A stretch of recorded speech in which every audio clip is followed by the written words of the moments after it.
আসসালামু আলাইকুম। আলহামদুলিল্লাহ, আমাদের নলকুড়ি নয়াপাড়া বাইতুল আমান জামিয়া মসজিদের উন্নয়ন প্রকল্পে আজকে আমাদের বাদ আসর হইতে ওয়াজ মাহফিল, সেই সাথে নলকুড়ি নয়াপাড়া মানব সেবা সামাজিক সংগঠনকে অসংখ্য ধন্যবাদ।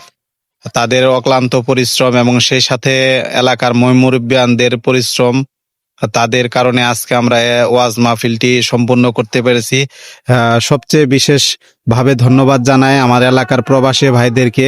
তাদের আর্থিক সহযোগিতার কারণে আমরা আজকে ওয়াজ মাহফিলটি সম্পূর্ণ করতে পেরেছি, এবং বাইরে থেকে যারা আমাদের ওয়াজ মাহফিলের জন্য আর্থিক সহযোগিতা করেছেন তাদেরকে অসংখ্য ধন্যবাদ। সেই সাথে যারা এই মসজিদের সাথে সভাপতি সেক্রেটারি যারা আছেন তাদের পরিশ্রম কারণে আজকে আমরা এতটুক পর্যন্ত ওয়াজ মাহফিলটি সম্পূর্ণ করতে পেরেছি, এবং সেই সাথে সকল ধর্মপ্রাণ মুসলমান ভাইদেরকে আমন্ত্রণ জানাই, আপনারা সবাই আসবেন এবং আমাদের ওয়াজ মাহফিল শুনে যাবেন।